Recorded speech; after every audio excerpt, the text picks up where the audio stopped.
Join हुए हैं मैं बताता हूँ। एवरी इवनिंग नियर अबाउट 6:50 के अप्रोक्स लिंक ग्रुप में आ जाता है। डेली हम सीआरपीसी और इंडियन एविडेंस एक्ट पढ़ रहे हैं। मंडे टू सैटरडे क्लास हमारी होती है, और पहले सीआरपीसी की और उसके बाद इंडियन एविडेंस एक्ट की।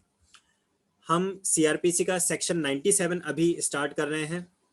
जो इसके प्रीवियस के सेक्शंस हैं, लाइक जो लोगों ने नया ज्वाइन किया है उनकी क्लासेस मिस हो चुकी हैं, तो कोई टेंशन वाली बात नहीं है। एक यूट्यूब चैनल है जो लीगल नॉलेज के नाम से, जिसका लिंक अपने ग्रुप में अवेलेबल है। तो उस चैनल पे आप विजिट करके जो भी क्लासेस पहले हो चुकी हैं उन्हें दोबारा से देख सकते हैं। इवन जो भी क्लासेस होती हैं वो सेम डे या तो नाइट में या नेक्स्ट डे मॉर्निंग तक वो अपलोड हो जाती हैं, तो रिवीजन पर्पज से भी आप उसको रेफर कर सकते हैं। ठीक है, अभी हम पढ़ रहे हैं chapter number 7 of CRPC 1973, act number 2 of 1974। Chapter 7 deal करता है regarding the process to compel the things. तो अगर कोर्ट या police officer, court during the inquiry और trial and proceeding, and police officer during the investigation, कोई documents, कोई parcel, कोई article अपने सामने मंगवाना चाहते हैं तो उसके लिए क्या प्रोसेस रहेगा, उससे डील करता है चैप्टर नंबर 7। सेक्शन 96 तक हम ऑलरेडी, जैसे कि मैंने बताया, कवर कर चुके हैं और उसके वीडियोस अपलोडेड हैं चैनल पे, आप उसे रेफर कर सकते हैं। आज हम स्टार्ट कर रहे हैं सेक्शन 97 से, जो रिलेट करता है search for the persons wrongfully confined। Search for the person wrongfully confined, कोई भी ऐसा पर्सन जो कि wrongful confinement में है। अब कन्फाइनमेंट का क्या मीनिंग होता है? कन्फाइनमेंट का मीनिंग है किसी पर्सन को किसी ऐसे प्लेस पे रखा गया है जहां से उसे बाहर जाने की परमिशन नहीं है, और उस पर्सन की अगर सर्च की जानी है तो उसके लिए कौन ऑर्डर देगा और वो सर्च का क्या प्रोसेस रहेगा। So who will issue that search warrant, उससे रिलेट करता है सेक्शन 97। जैसे कि किसी प्लेस को सर्च करना हो regarding the stolen property and objectionable material, तो सेक्शन 95 96 कल हमने डील किया था, डिस्कस किया था उससे रिलेटेड। और सेक्शन 97 किससे डील कर रहा है? Search for the persons wrongfully confined, कोई ऐसे लोग जिनको गलत तरीके से कहीं पे बंदी बना के रख रखा है, रॉन्गफुल कन्फाइनमेंट में रख रखा है, जबरदस्ती उनको एक जगह पे बंदी बना के रख रखा है, तो उनके सर्च करना हो, उनको ढूंढना हो, तो उसके लिए क्या प्रोविजंस हैं रिगार्डिंग दैट?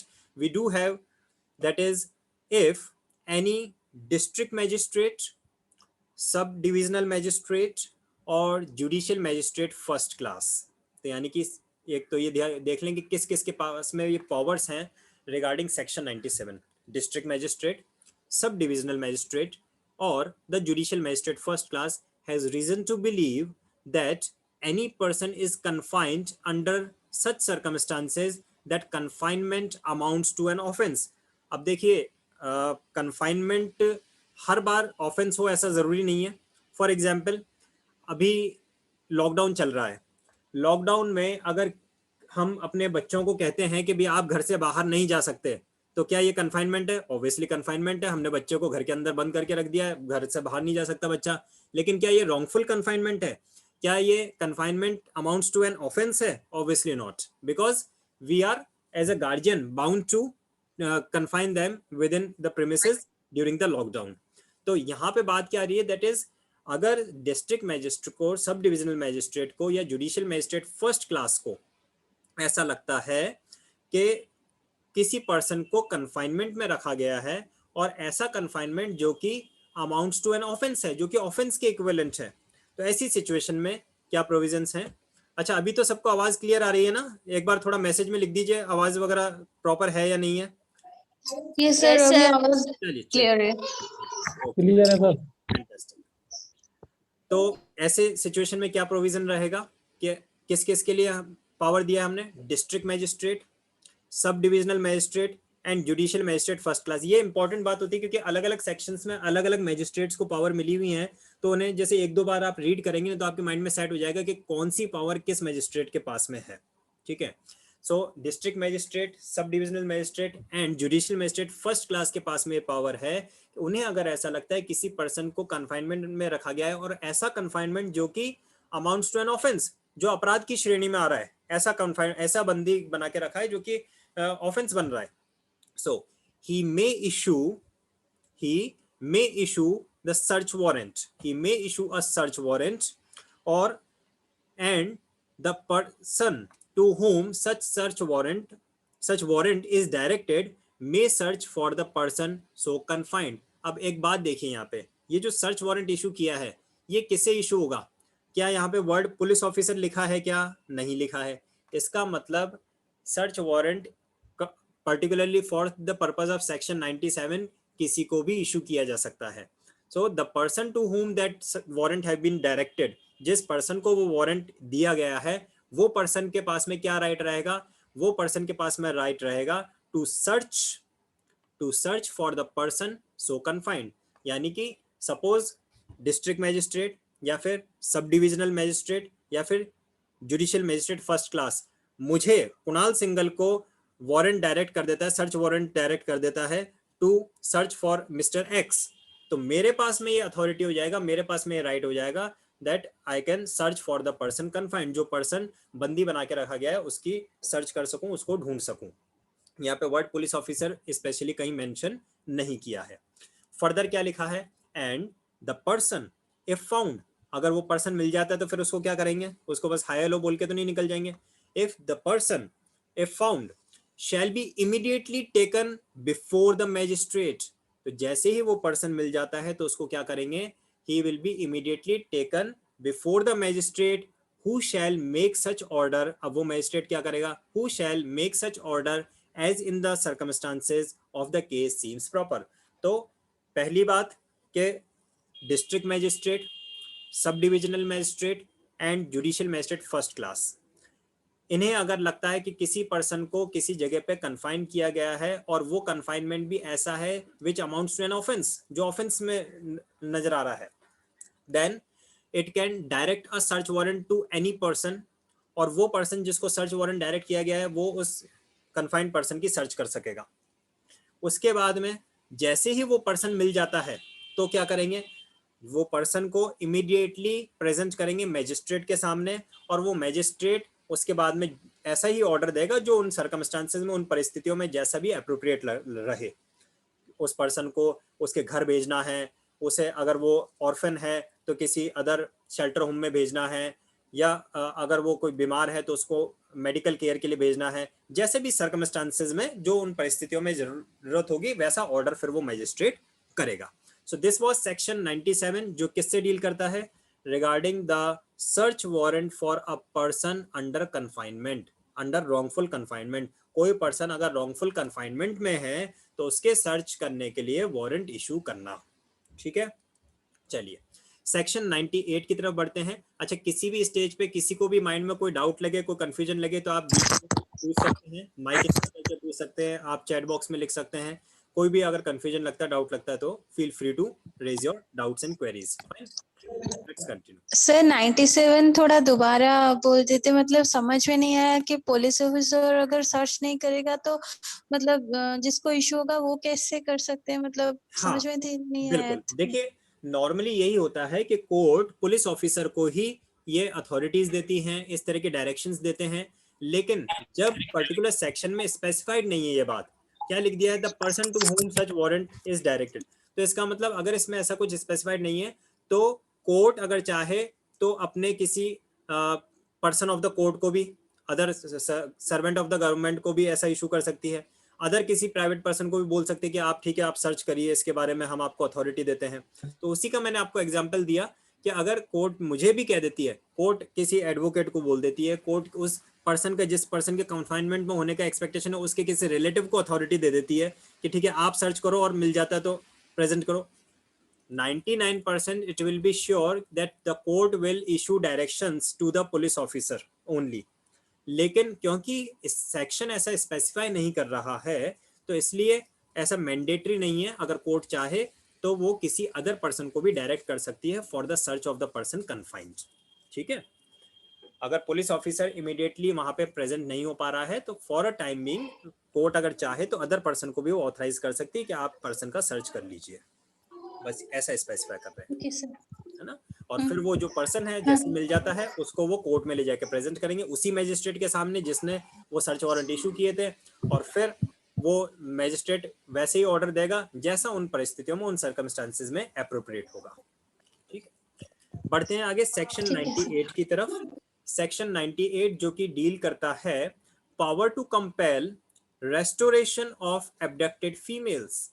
अगर कोई फीमेल है जिसको एब्डक्ट किया गया है, किसी कहीं पे उसे बंदी बना के रखा गया है, उसे बंधन में रखा गया है, और तो उसको रेस्टोर करना यानी कि उसको दोबारा से समाज में स्थापित करना है ना, अपनी सोसाइटी में उसको दोबारा से प्रॉपर स्ट्रीमलाइन करना, मुख्य धारा से उसको दोबारा से जोड़ने के लिए क्या किया जाएगा, क्या उसके लिए प्रोसेस होगा। So power to compel restoration of abducted females. तो एक बात तो क्लियर हो जानी चाहिए, दैट इज सेक्शन 98 किसके लिए अप्लाई हो रहा है? सिर्फ फीमेल्स के लिए अप्लाई हो रहा है। ठीक है, मेल्स के लिए अप्लाई नहीं हो रहा है। डिस्क्रिमिनेशन की बात नहीं है, बट जैसी सोसाइटी में कंडीशंस होती हैं उसके हिसाब से प्रोविजंस बनाए जाते हैं। सो सेक्शन 98 में देखते हैं क्या लिखा है। Upon complaint made on oath of the abduction और unlawful detention of a woman और अ फीमेल चाइल्ड। तो यहाँ पे हमने वुमन के साथ साथ फीमेल चाइल्ड को भी ले लिया है, और female child under the age of 18 years. ठीक है, फॉर एनी अनलॉफुल पर्पस, यानी कि अंडर द ओथ अगर ये बात आती है सामने कि किसी फीमेल को या किसी वुमन को या किसी female child under the age of 18 को, यानी 18 से अबव है तो वुमन में आ जाएगा, अंडर द एज ऑफ 18 है तो फीमेल चाइल्ड में आ जाएगा। So we can in nutshell we can say of any age, female of any age, woman of any age. अगर ऑन ओथ ये बात प्रूव होती है कि इस फीमेल को अबडक्शन में रखा गया था, किसी तरह के बंधन में रखा गया था, और अनलॉफुल डिटेंशन में रखा गया था, डिटेन किया गया था वो भी अनलॉफुली। मैंने अभी आपको एग्जांपल बताया था कि जरूरी नहीं कि हर डिटेंशन, हर कन्फाइनमेंट जो है वो अनलॉफुल हो, कभी कभी लॉफुल भी हो सकता है। अब तो इसलिए यहाँ पे बात आ जाती है कि अनलॉफुल अगर डिटेंशन में उसे रखा गया था, एब्डक्शन में वो थी। और ये बात on complaint, upon complaint made by N oath, on oath ये बात प्रूव हो जाती है। सो फॉर दैट पर्पस, और वो भी रखा किस लिए गया है? For some unlawful purpose. अब ऑब्वियस बात है, अनलॉफुल डिटेंशन में है तो अनलॉफुल पर्पस के लिए रखा जाएगा। अब नेक्स्ट आता है किस किस के पास में पावर्स हैं? District magistrate, sub divisional magistrate, और the magistrate of first class, that is judicial magistrate first class. Section 97 में भी यही तीन हमने देखे थे, 98 में भी हम यही देख रहे हैं। 97 में search for the person confined की बात की गई थी, 98 में रेस्टोरेशन ऑफ एब्डक्टेड फीमेल्स की बात हो रही है। तो एक बात तो दोनों में कॉमन आ रही है 97 98 में, कि कुछ जो रॉन्गफुल रेस्ट्रेंट में थे, रॉन्गफुल डिटेंशन में थे, रॉन्गफुल कन्फाइनमेंट में थे, उनसे रिलेटेड ये प्रोविजंस हैं। अनलॉफुल डिटेंशन में थे, उनसे रिलेटेड ये प्रोविजंस हैं। 97 बात कर रहा है सर्च के बारे में, search of any person, it may be male it may be female. 98 बात कर रहा है रेस्टोरेशन के बारे में, और किसके? फीमेल्स के लिए। So district magistrate, sub divisional magistrate और the judicial magistrate first class may make an order. अब वर्ड क्या लिखा है यहाँ पे? क्योंकि यहाँ पे वर्ड लिखा है मे, इसका मतलब this is not mandatory, instead this is an obligatory. जहां पे भी शैल आता है तो वो कोर्ट के ऊपर क्या हो जाता है? डायरेक्टिव हो जाता है। लेकिन जहां पे वर्ड मे आता है तो फिर वो क्या हो जाता है? वो कोर्ट के लिए डिस्क्रिशनरी पे हो जाता है, वो उसके विवेक पे हो जाता है कि कोर्ट को अगर सर्कमस्टांसेस में लगे तो वो कर सकते हैं, ना चाहें तो ना भी करें। ठीक है, so may make an order for the immediate restoration of such woman to her liberty. तो अगर कोई कंप्लेंट ऐसी आती है district magistrate, sub divisional magistrate and judicial magistrate first class के पास में कि किसी वुमन को, किसी फीमेल चाइल्ड को अबडक्शन में रखा गया है, अनलॉफुल डिटेंशन में रखा गया है, तो उसके इमीडिएट रिलीज के, इमीडिएट लिबर्टी के ऑर्डर हो सकते हैं, और उसके रेस्टोरेशन के लिए भी ऑर्डर हो सकते हैं। And may compel compliance with such order using such forces using such forces as may be necessary. क्या लिख रहा है कि अगर उस फीमेल को उस डिटेंशन से निकालने के लिए, उसके रेस्टोरेशन के लिए किसी तरह के फोर्स का यूज करना पड़े तो वो भी यूज किया जा सके। And may compel compliance with such order, उस ऑर्डर के कंप्लाइंस के लिए, उस ऑर्डर के फुलफिलमेंट के लिए, उस ऑर्डर के को एग्जीक्यूट करने के लिए अगर किसी फोर्स का यूज करना पड़े तो वो फोर्स का यूज भी किया जाएगा। This has been specified under section 98। 97 क्या था? 97 था regarding the search of the person under confinement। 98 क्या है? Power to compel the restoration of abducted females. ठीक है, अब थर्ड पार्ट इस चैप्टर का स्टार्ट होता है, that is regarding the general provisions relating to searches, लेकिन इसे हम कल पढ़ेंगे। अभी हम जो पार्ट ए और पार्ट बी है उसका मैं एक शॉर्ट रिवीजन आप लोगों को करवा देता हूं, बिकॉज आज कुछ न्यू मेंबर्स ज्वाइन हुए हैं, ज़्यादा मेंबर्स हैं, तो उन सभी का एक कंबाइंड रिवीजन हो जाएगा for chapter number 7 from beginning. ठीक है, so this is code of criminal procedure 1973, 41st law commission report के अंडर में ये इनेक्ट हुआ था। This was enacted on 25th of January 1974, enforcement में आया था 1st अप्रैल 1974 से। चैप्टर नंबर 7 डील करता है process to compel the production of things को, कि अगर कोर्ट या पुलिस ऑफिसर कोई थिंग्स अपने सामने चाहते हैं तो उसको कैसे मंगवाया जाए। चैप्टर 6 हमने जो पढ़ा था that was related to process to compel the person, किसी पर्सन को अगर बुलवाना है तो कैसे बुलवाया जाए, वो चैप्टर 6 था। और चैप्टर 7 हमारा क्या है? Process to compel the things का। ये 4 पार्ट्स में डिवाइडेड है। सेक्शन 91 से लेकर 105 तक के टोटल प्रोविजंस हैं, बट ये 4 पार्ट्स में डिवाइडेड है। सेक्शन 91 और 92 डील करते हैं summons to produce the things और डॉक्यूमेंट से related. Part B that is 93 से 98 के जो प्रोविजंस है वो सर्च वारंट से रिलेटेड डील करते हैं, जिसमें अभी हमने 97 और 98 को पढ़ा। और उसके बाद में पार्ट सी में जनरल प्रोविजन से रिलेटिंग टू सर्चेज हैं, डी में कुछ मिसलेनियस प्रोविजंस हैं। सबसे पहले देख लेते हैं सम्मन्स टू प्रोड्यूस के बारे में। 2 सेक्शंस हैं, क्या हैं? बहुत सिंपल से हैं। अगर कोर्ट या फिर पुलिस ऑफिसर दोनों के पास में अथॉरिटी है, ठीक है, अगर कोर्ट को ड्यूरिंग द ट्रायल, यहां पे मैं अंडरलाइन करता हूं, इसको आप देखते जाना, एनी कोर्ट और officer in charge of police station, ठीक है, इन दोनों के पास में पावर है क्या कि ड्यूरिंग द इन्वेस्टिगेशन कौन करेगा? Police officer. और during the inquiry, trial and other proceeding ये कौन करेगा? ये कोर्ट करेगी।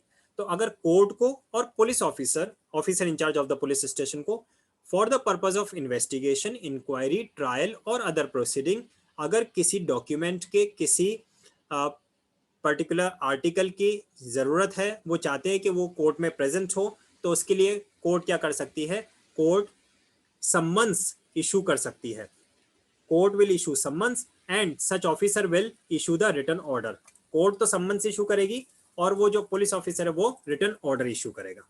ठीक है, इसके बाद में ये जो सम्मन्स इशू हुए हैं या रिटन ऑर्डर इशू हुआ है, इसके कंप्लाइंस के लिए मियर production of the documents is just sufficient. Person को, जिस पर्सन के वो पोजीशन में थे, उसको खुद को वहां पे आना जरूरी नहीं है, सिर्फ वो किसी अदर अपने एजेंट से, अपने सर्वेंट से, अपने रिलेटिव से, अपने फ्रेंड से भी भिजवा देगा। That will be sufficient compliance of the under this section. ठीक है, फिर आता है सबसेक्शन नंबर 3, जो क्या कहता है कि जहां पे 2 बातें एक एक्सेप्शन में लिखे गए। सेक्शन 91 के जो प्रोविजंस हैं वो 2 कंडीशंस में अप्लाई नहीं होंगे। कौन कौन सी कंडीशन? सबसे पहला तो अगर कोई ऐसे डॉक्यूमेंट्स हैं जो section 123 and section 124 of Indian evidence act में गवर्न होते हैं, उस पे सेक्शन 91 ऑफ सीआरपीसी के प्रोविजन अप्लाई नहीं होंगे। अब 123 और 124 क्या है? न्यू मेंबर सारे के सारे आज जाके चेक करेंगे एविडेंस एक्ट पे। और दूसरी बात ये कि अगर कोई आर्टिकल, कोई डॉक्यूमेंट, कोई टेलीग्राम, कोई पोस्ट कार्ड, कोई लेटर जो पोस्टल डिपार्टमेंट के अथॉरिटी में है, पोस्ट एंड टेलीग्राफ अथॉरिटी के कस्टडी में है, उसके लिए भी पावर्स नहीं है सम्मन्स इशू करने की या फिर रिटन ऑर्डर इशू करने की सेक्शन 91 के अकॉर्डिंगली। तो फिर तो एक क्वेश्चन अरेज हो जाता है, कोई ऐसा आर्टिकल, कोई ऐसा डॉक्यूमेंट, कोई पोस्ट कार्ड, कोई लेटर जो पोस्टल डिपार्टमेंट के कस्टडी में है उसे कैसे मंगवाया जाए, हाउ टू कंपेल दैट, उसको अगर मंगवाना होगा तो क्या करेंगे, उसके लिए सेक्शन 92 है। सेक्शन 92 एम्पावर करता है कुछ पर्टिकुलर कैटेगरी और कैडर ऑफ मैजिस्ट्रेट्स को, district magistrate, chief judicial magistrate, court of sessions and high court, इन चारों के पास में ये पावर है। क्या पावर है कि ये ऑर्डर इशू कर सकते हैं to the postal and telegraph department. तो हमने 91 से इसको सेपरेट क्यों किया, क्योंकि पर्टिकुलर ये 4 कैडर ऑफ मैजिस्ट्रेट्स के पास में ही हम पावर दे रहे हैं, इन 4 कोर्ट्स को हम पावर दे रहे हैं, district magistrate, chief judicial magistrate, court of session और हाई कोर्ट को ये पावर है कि वो पोस्टल डिपार्टमेंट को ऐसे ऑर्डर्स इशू कर सकती है for the production of things. और दूसरे कोई अगर कोर्ट्स हैं, बाकी के जो भी जुडिशियल या एग्जीक्यूटिव मैजिस्ट्रेट्स हैं, अगर उन्हें चाहिए तो वो क्या करेंगे, या फिर कमिश्नर ऑफ और द सुपरिंटेंडेंट ऑफ पुलिस, उन्हें अगर चाहिए तो वो क्या करेंगे, वो सिर्फ पोस्टल डिपार्टमेंट को सर्च करने के लिए बोल सकते हैं कि भाई आप वो डॉक्यूमेंट को सर्च करके रखो, और जैसे ही डिस्ट्रिक्ट मैजिस्ट्रेट का, चीफ जुडिशियल मैजिस्ट्रेट का और कोर्ट ऑफ सेशन का और हाई कोर्ट का इनका ऑर्डर आपके पास आ जाए, वैसे आप फिर हमें प्रेजेंट कर देना। तो जुडिशियल मैजिस्ट्रेट और एग्जीक्यूटिव मैजिस्ट्रेट और कमिश्नर और सुपरिंटेंडेंट ऑफ पुलिस, इनके पास में ये पावर नहीं है कि पोस्टल टेलीग्राफ डिपार्टमेंट को कोई ऑर्डर इशू कर सकें regarding the production of things. ठीक है, तो ये सेक्शन 91 और 92 हमने देखा, जिसमें सम्मन्स से रिलेटेड ये प्रोविजन थे। सर्च वारंट से रिलेटेड आते हैं पार्ट बी में। सबसे पहला 93 में, व्हेन द सर्च वारंट में बी इशूड, सर्च वारंट कब इशू किया जा सकता है, कौन इशू कर सकता है, तो उसके लिए आता है वेयर, जहां पे कभी किसी को ऐसा लगता है, मैं शॉर्ट में इसको बता देता हूँ पूरा इसको क्योंकि बड़ा सेक्शन है, जहां पे कोर्ट को ऐसा लगता है कि जिस पर्सन की कस्टडी में वो डॉक्यूमेंट है, जो डॉक्यूमेंट हमें चाहिए कोर्ट में, वो डॉक्यूमेंट जिस पर्सन की कस्टडी में है वो पर्सन डॉक्यूमेंट को ले प्रेजेंट नहीं करेगा। अगर कोर्ट को ऐसा डाउट है, रीजन टू बिलीव है कि वो पर्सन जिसके कस्टडी में वो डॉक्यूमेंट है वो under the requisition of summons वो कोई भी डॉक्यूमेंट प्रेजेंट नहीं करेगा, बल्कि हो सकता है अगर हम उसको सम्मन्स इशू करें तो वो उसको और डिस्ट्रॉय कर दे डॉक्यूमेंट को, या तो ऐसा हो, या फिर ऐसा कोई सिचुएशन हो कि कोर्ट को ये पता ही नहीं है कि वो डॉक्यूमेंट किसकी कस्टडी में है, किसके पोजीशन में है। ग्रुप ऑफ पर्सन तो पता है, जगह तो पता है, लेकिन ये कंफर्म नहीं है कि उस बिल्डिंग में वो किस पर्सन के पोजीशन में है या उस पूरी फैमिली में से वो किसके पोजीशन में है। ऐसी सिचुएशन अगर आ जाती है, या फिर कोई और ऐसी कंडीशन है जहाँ पे कोर्ट को लगता है कि सर्च वारंट इशू करना ही हमारे पास में एक डिजायरेबल, एक नेसेसिटी है for the purpose of inspection. ठीक है, तो ऐसी सिचुएशंस में 3 सिचुएशन यहाँ पे बताई है। पहली बात कि यहाँ पे सम्मन्स इशू करने का कोई सेंस नहीं है, ऐसा कोर्ट को लगे। दूसरा, किसके पोजीशन में वो डॉक्यूमेंट है ये पता ना हो। और तीसरा, कोर्ट को लगे कि जनरल सर्च जरूरी है। इन 3 सिचुएशंस में कोर्ट सर्च वारंट इशू कर सकता है, डायरेक्ट कर सकता है। और ये सर्च वारंट जो डायरेक्ट किए जाएंगे, कौन डायरेक्ट करेगा? द डिस्ट्रिक्ट मैजिस्ट्रेट और the chief judicial magistrate are empowered to grant the warrants to search for the document, parcel or other things in the custody of the postal or telegraph authority। अगर कोई postal and telegraph authority के against में search warrant issue करने हैं, वो power सिर्फ और सिर्फ district magistrate and chief judicial magistrate के पास में है। अदर किसी पर्सन के लिए, अदर किसी जगह के लिए आपको सर्च वारंट इशू करने हैं तो वो कोई भी कोर्ट कर सकती है, क्योंकि यहाँ पे स्टार्टिंग में हमने लिख दिया है एनी कोर्ट, सबसेक्शन 1 में लिखा हुआ है एनी कोर्ट। लेकिन पोस्टल डिपार्टमेंट अगर है और उसके लिए सर्च वारंट इशू करने हैं तो फिर डिस्ट्रिक्ट मैजिस्ट्रेट और चीफ जुडिशियल मैजिस्ट्रेट ही रह जाता है। ठीक है, देखिए सेक्शन 92 में हमने ये पढ़ा था, मैं डिफरेंस थोड़ा सा आपको बता दूं 92 और 93 का। 92 हमने ये पढ़ा था कि अगर किसी डॉक्यूमेंट को प्रोड्यूस करने के लिए पोस्टल अथॉरिटी को ऑर्डर इशू करने हैं तो उसके लिए तो हमारे पास 4 ऑप्शन थे। हमारे पास में ऑप्शन था district magistrate, chief judicial magistrate, court of session and high court. ये किसके लिए, ये 4 ऑप्शन किसके लिए थे? जब ऑर्डर इशू करना था for the production of document to the postal authority. लेकिन जब सर्च वारंट इशू करना है अगेंस्ट द पोस्टल अथॉरिटी तो पावर सिर्फ 2 के पास में, district magistrate and chief judicial magistrate के पास में, है ना। तो उम्मीद करता हूँ आपको समझ में आया होगा। इसके बाद में सर्च वारंट इशू हो गया। नेक्स्ट क्या आता है 94, search of the place suspected to contain stolen property, forge document etcetera. अगर डिस्ट्रिक्ट मैजिस्ट्रेट को, सब डिविजनल मैजिस्ट्रेट को या फिर जुडिशियल मैजिस्ट्रेट फर्स्ट क्लास को ऐसा सस्पिशियस है कि भी इस जगह पर कोई फोर्स डॉक्यूमेंट हो सकता है, कोई स्टोलन प्रॉपर्टी हो सकती है, तो ऐसी जगह की तलाशी के लिए, ऐसी जगह की सर्च के लिए भी ऑर्डर इशू, ये सर्च वारंट इशू किए जा सकते हैं। अब बात ये आती है कि इस सर्च वारंट में क्या क्या पावर्स मिलेंगी। तो इस सर्च वारंट के अंडर में पावर्स मिलती हैं to enter that place, after that to search the place in the manner specified, जैसा उसमें लिखा हो पहले तो उस जगह में घुसें, उस जगह में जाके उस जैसा पावर दिया है वैसा उसको सर्च करें, उस वहाँ पे तलाशी लें, तलाशी के बाद में वहाँ पे जो मटेरियल मिले उसको अपने पोजीशन में लें, पोजीशन में लेने के बाद में उसको मैजिस्ट्रेट के सामने प्रेजेंट करें। और अगर कहीं ऐसी सिचुएशन हो जाए कि वो डिस्ट्रॉय करना है तो डिस्ट्रॉय भी कर सकते हैं, और वहाँ पे जो पर्सन मिले हैं उन पर्सन को भी कस्टडी में लेके मैजिस्ट्रेट के सामने प्रेजेंट करें। ये सारी बातें आ जाती है 94 की, कि जब किसी ऐसे प्रेमिसेस के लिए सर्च वारंट इशू हुआ था जहाँ पे चोरी की संपत्ति होने के या फिर ऑब्सीन या फिर ऑब्जेक्शनेबल मटेरियल होने के कोई एक्सपेक्टेशन थी। फर्दर यहाँ पे बता रखे कि कौन कौन सी चीज़ों को हम ऑब्जेक्शनेबल आर्टिकल्स में लेंगे। तो उसमें काउंटरफीट कॉइन हो जाता है, नकली सिक्के हो गए, या फिर नकली करेंसी नोट्स हो गए, या फिर कोई फोर्स डॉक्यूमेंट, नकली कोई दस्तावेज हो गए, कोई नकली सील वगैरह हो गई, स्टैम्प्स हो गई, तो इस तरह से। या फिर section 292 of IPC obscene material से रिलेटेड जो था ना, वो वाला ऐसा कुछ हो। ठीक है, तो ये सारी चीजें आ जाती है। इसमें बता रखा है कि कौन कौन सी चीजें हम ऑब्जेक्शनेबल मटेरियल में लेंगे। 95 क्या कहता है? 95 कहता है power to declare certain publications forfeited and to issue search warrant for the same. यानी कि कोई ऐसे पब्लिकेशंस, कोई ऐसे प्रकाशन, उसमें क्या क्या आता है, कोई न्यूज़पेपर, कोई बुक या कोई डॉक्यूमेंट जिसके लिए स्टेट गवर्नमेंट को, अब देखिए यहाँ पे जो सस्पिशन है वो किसके माइंड में है, वो मैजिस्ट्रेट के माइंड में नहीं है, वो किसके माइंड में है, वो स्टेट गवर्नमेंट की बात बोल रहा है। अगर स्टेट गवर्नमेंट को ऐसा लगता है कि ये न्यूज़पेपर में जो आर्टिकल छपा था ये हेट्रेड स्प्रेड कर सकता है, ये किसी तरह की एनमिटी स्प्रेड कर सकता है, ये किसी तरह का राजद्रोह फैला सकता है, या ये जो बुक है, इस बुक के अंदर जो लिखा गया है ये हमारे देशद्रोह के काम हो रहे हैं, या कोई डॉक्यूमेंट है उस डॉक्यूमेंट में ऐसा लगता है, तो ऐसे में स्टेट गवर्नमेंट की बातें बताई गई हैं। और कौन कौन सी चीजें? 124A, 153A, 153B, 292, 293 and 295A। In sections में पनिशेबल ऑफेंस अगर जो है उससे रिलेटेड, अगर न्यूज़पेपर में, बुक्स में और डॉक्यूमेंट में कुछ पब्लिश करता है कोई पर्सन, तो उसका वो न्यूज़पेपर, वो बुक और वो document and every copy of that will be seized. ये स्टेट गवर्नमेंट के पास में पावर है, सीज कर लेंगे उसको और उसको कस्टडी में रख दिया जाएगा। ये इस बात के लिए नोटिफिकेशन हो जाएगा इन द ऑफिशियल गैजेट। ठीक है, अब मान लीजिए किसी के साथ में ऐसा कुछ हुआ है जो कि उसका ऑब्जेक्शनेबल मटेरियल नहीं था और सीज नहीं किया जाना था, तो फिर उस पर्सन के पास में क्या पावर है जिसका मटेरियल सील हो गया है, सीज कर दिया गया है? तो उसके लिए सेक्शन 96 आता है, application to the high court to set aside declaration of forfeiture. जिसका पब्लिकेशन, जिसका बुक्स मटेरियल वगैरह फॉरफीट कर दिया था, उसको उस डिक्लेरेशन को सेट असाइड करने के लिए, अपास्त करने के लिए हाई कोर्ट में एप्लीकेशन लगाएगा वो पर्सन। वो एप्लीकेशन विद इन 2 मंथ्स होनी चाहिए, 2 मंथ्स के बाद वो टाइम बार्ड हो जाएगा। जिस डेट पर वो पब्लिकेशन इशू हुआ था for the declaration of forfeiture, उसके 2 मंथ्स के विद इन होनी चाहिए वो एप्लीकेशन। किसके पास होनी चाहिए?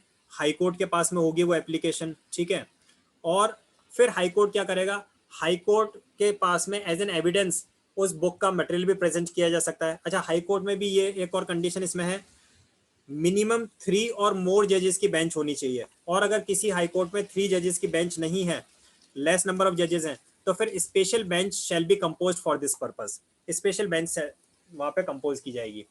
फिर high court as an evidence मंगवाएगा वो न्यूज़पेपर वगैरह, उनको चेक करेगा, और हाई कोर्ट को लगता है नहीं इसमें ऐसा कोई भी चीज़ नहीं है, if the high court remain satisfied कि इसमें तो कुछ भी ऐसा ऑब्जेक्शनेबल नहीं है, तो हाई कोर्ट क्या करेगा? Immediately issue the instructions for the setting aside of that order of declaration of forfeiture. तो हाई कोर्ट क्या करेगा? इमीडिएटली ऐसे ऑर्डर्स इशू कर देगा कि ये जो डिक्लेरेशन था for the forfeiture of this publication वो अब एग्जिस्टेंस में नहीं रहेगा। ये पर्सन दोबारा से अपना न्यूज़पेपर पब्लिश कर सकता है, बुक पब्लिश कर सकता है, अगर हाई कोर्ट सेटिस्फाइड हो जाता है तो। और फिर 97 और 98 को तो हमने डिटेल में पढ़ा ही आज। तो ये था हमारा सीआरपीसी की क्लास। कोई कन्फ्यूजन, कोई डाउट है तो आप अभी पूछ सकते हैं। इवन तो रिवीजन पर्पज से आप चैनल पे ही अपलोड हो जाएगा वीडियो, उसे दोबारा जाके देख भी सकते हैं, और कल की क्लास में भी डाउट इसके पूछ सकते हैं।